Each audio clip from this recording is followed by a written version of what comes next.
Hey everyone, today we are going to make this entire set of jewelry featuring garnet colored bicone beads, and that means the earrings, the necklace, the bracelet, and the ring.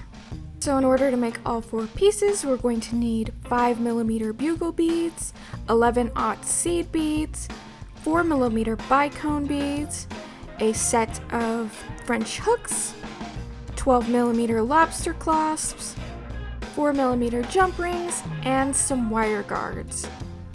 And this is a list of the tools and thread that we're going to be using. And so we're going to start off making this very snazzy pair of earrings. I've got my Fireline crystal threaded onto my big eye needle, and I'm going to pick up 4 of the bugle beads. I'm going to bring the beads down to the tail end of my thread, leaving myself a couple inches to tie off later on.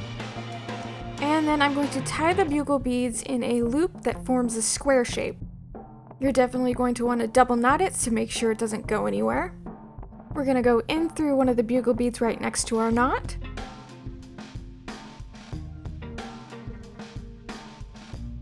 And then we're going to pick up a seed bead and go through the next bugle bead. Make sure to pull nice and tight so that we have that nice crisp square shape. And we're going to repeat that on the next 3 corners of the square. So pick up an 11/aught seed bead and then in through the next bugle bead.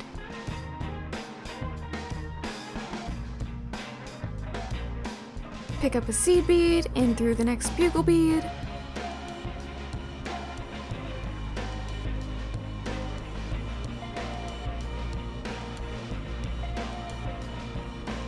Pick up a seed bead, in through the next bugle bead. So our tail thread is pointing down and our working thread is coming up out of the right hand bugle bead. And then we are going to go through the next seed bead in order to be in the correct position to put on our little bicone bead. Okay, I'm going to pick up 1 seed bead, 1 bicone bead, and then another seed bead. And then we're going to go down into the seed bead on our left side.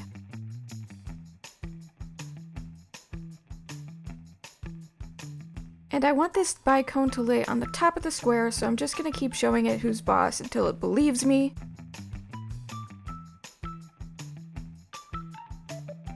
And that is what our first square is going to look like. So in order to get to the point where we can put on the next square, what we're going to do is put our needle up through the center of the square, back through all 3 center beads, back down through the center of the square, up through the right hand seed bead, up through the next bugle bead, and then through 1 more seed bead. Remember to pull nice and tight so that our bicone bead will be really secure in there. And what we're going to end up with is our working thread coming out of the top and our tail coming out of the bottom. So to get the next square started, we're going to pick up 4 more bugle beads. And since we're coming out of the left side of this top seed bead, we're going to go into the right to form that loop shape.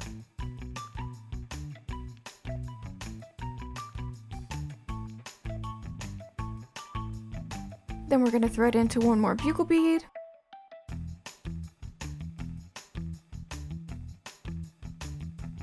Now we can go in and add our corners, so pick up a seed bead and in through a bugle bead.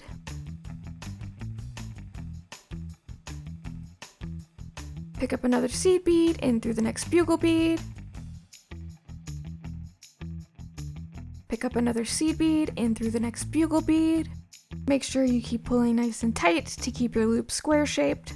And once we get back to the bottom seed bead, we're going to skip that seed bead and go straight into the next bugle bead so that that corner can stay nice and tight too.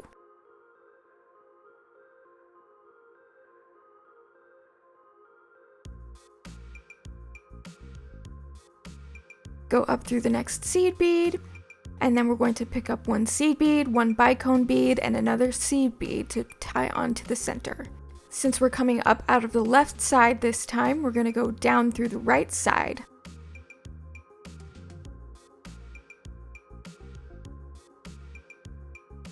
Up through the center of our square,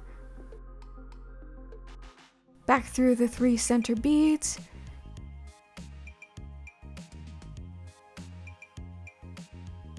down through the center of our square, and then back up the seed bead on the left-hand side.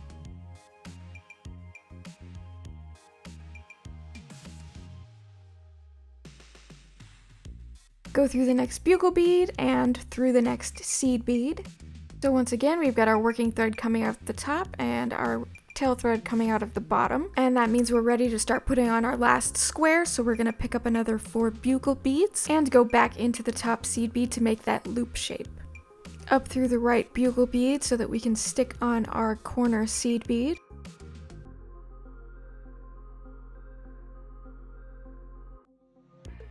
And again, we're going to do that same thing for the 2 remaining corners.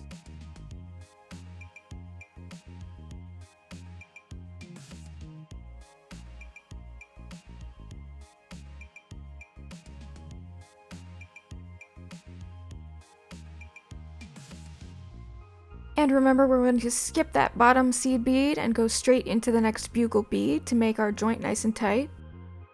Up through the next seed bead, and then pick up 1 seed bead, a bicone bead, and another seed bead, and thread it down through the seed bead on the opposite side.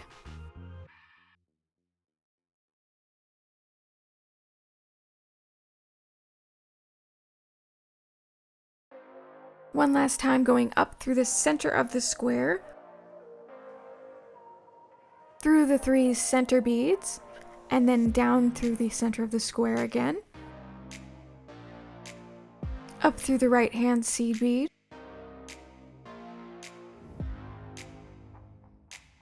up through the bugle bead next to it, and then to the top seed bead.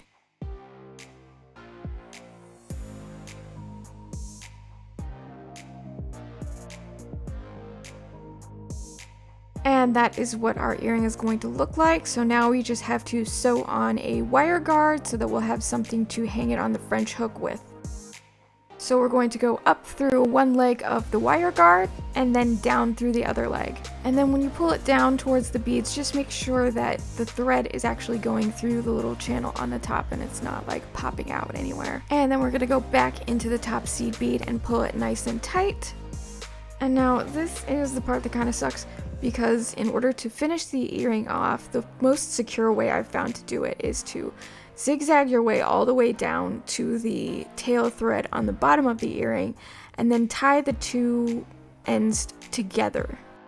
And since we've been doing such a good job this whole time of making our stitches nice and tight so that our squares are nice and square, it can sometimes be a little hard to get your needle back in there, but you just gotta muscle your way through it to get back down to this tail thread. So I'm going down through the left side of the top square, down through the right side of the center square, and then down through the left side of the bottom square.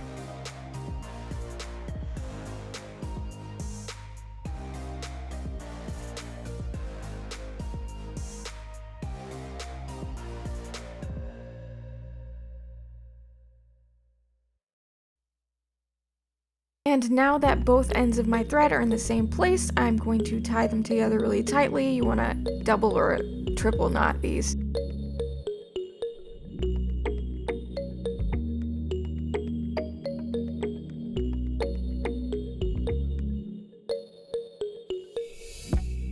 And then you're going to work each end through a bugle bead before you cut it off, so you're not cutting it right next to the knot. I am using my thread zapper to burn off the excess.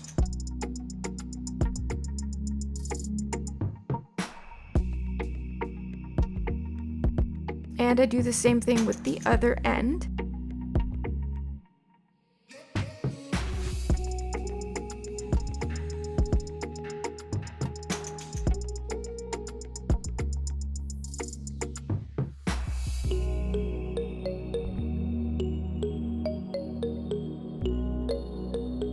And there we have the dangly part of our earring finished, so I'm going to grab my French hook here and open up the loop.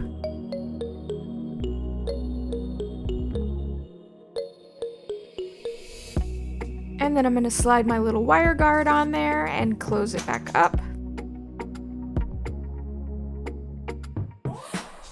And there we have our fully finished earring.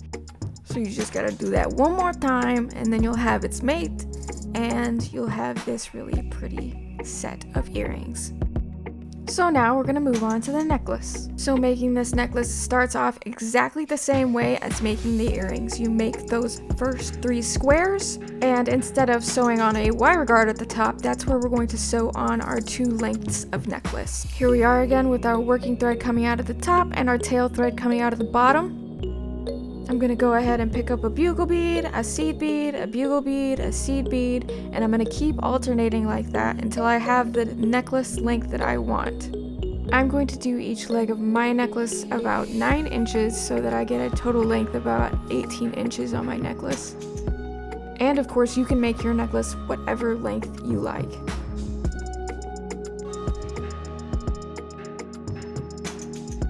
And now that I've gotten this side of the necklace to about 9 inches, I'm going to sew on my wire guard. Up through one leg of the wire guard, down through the other leg of the wire guard, making sure that thread is nice and secure in that channel when we pull it down tight. And then we're going to thread back down through the entire length of this side of the necklace. So when we get back down to the pendant, we're going to go through that top seed bead on the pendant, and then we'll be able to sew on the other half of the necklace. I'm going to make it exactly the same length as the other strand. And then I'm going to sew on my wire guard just like with the other side and go all the way back down through the strand to the pendant. So now we're going to finish off this necklace very similarly to what we did with the earrings. I'm going to zigzag my way down to the bottom of the pendant and tie the 2 ends together. I have mine kind of flipped upside down so that the little necklace strands don't get in my way. But when I get down to what would be the bottom, I'm going to tie those 2 ends together with a triple knot and then work each end through a bugle bead before I cut it off with my thread zapper. Now my necklace is ready to put on the hardware, so I'm going to take a 4mm jump ring and open it up with my pliers.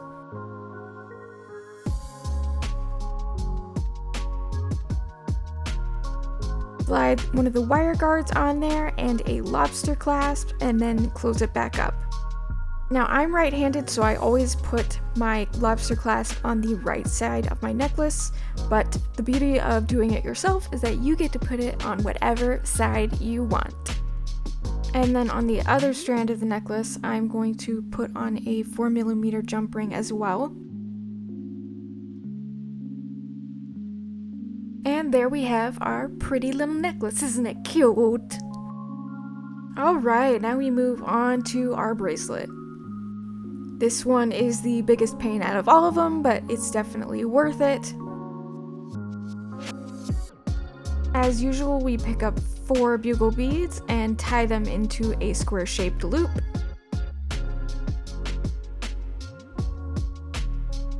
And definitely don't forget to double knot it.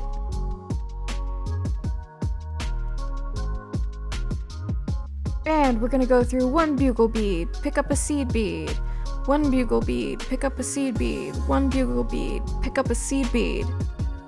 And that will make up our first 3 corners. And so since this is the bracelet, for the 4th corner we are not going to put up a seed bead, we are going to pick up our lobster clasp instead and sew that onto the corner. So now we've got our lobster claw pointing down with the lever pointing towards you. And that means our working thread is coming up on the right-hand side.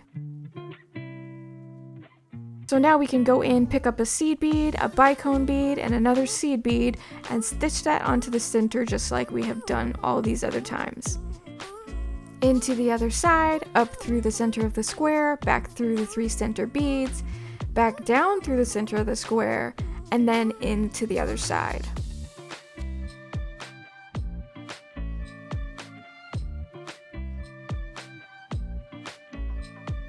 And just like before, we're going to go up through the next bugle bead and through the top seed bead.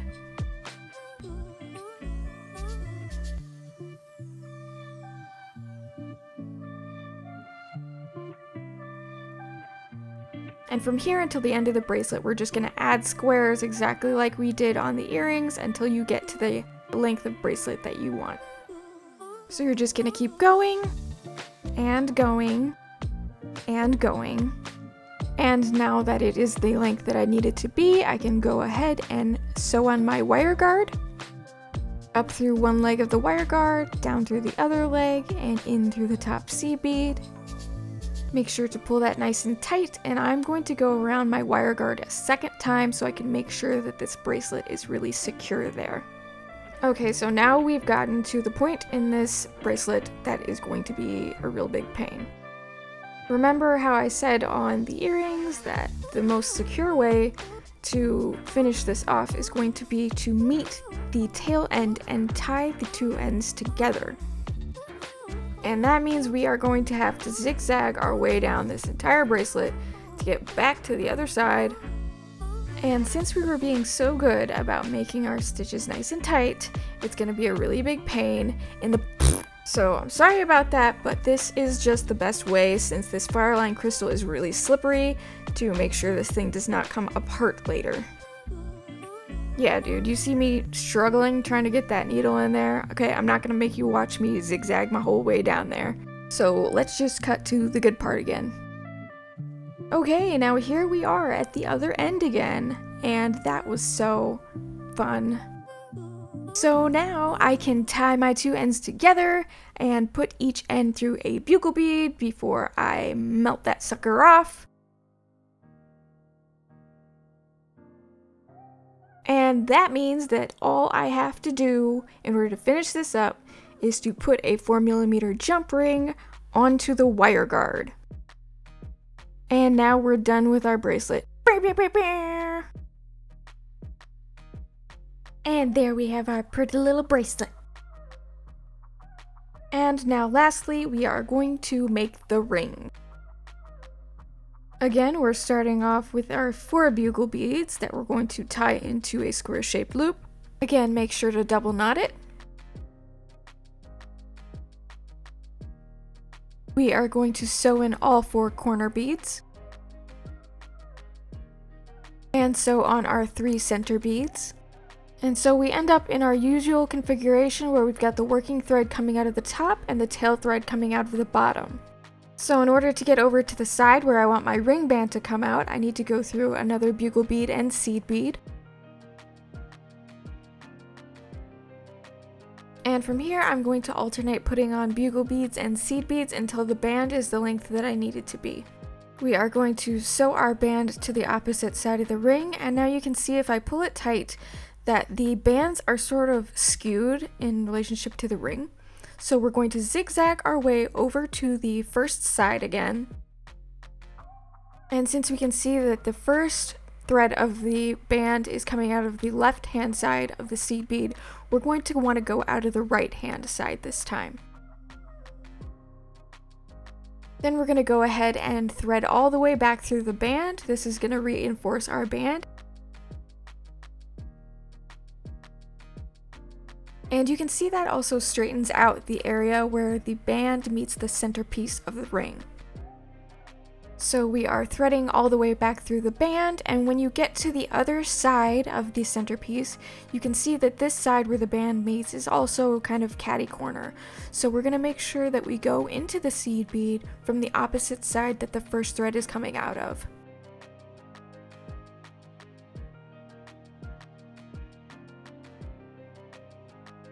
Now both sides are nice and straight and your ring is going to lay correctly on your finger.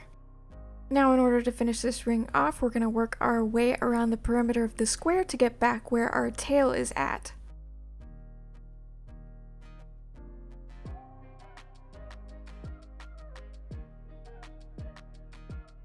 And then just like we did on the other pieces, we're going to tie our 2 tails together and then work each one back through a bugle bead before we cut them off.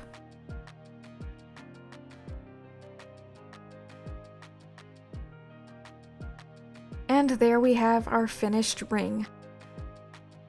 I I hope you enjoyed this tutorial, and if you do decide to make any of these pieces, you can definitely tag me. I would love to see them. I will leave my social media links in the description box. Be sure to like, comment, subscribe, do all the things, and okay, bye!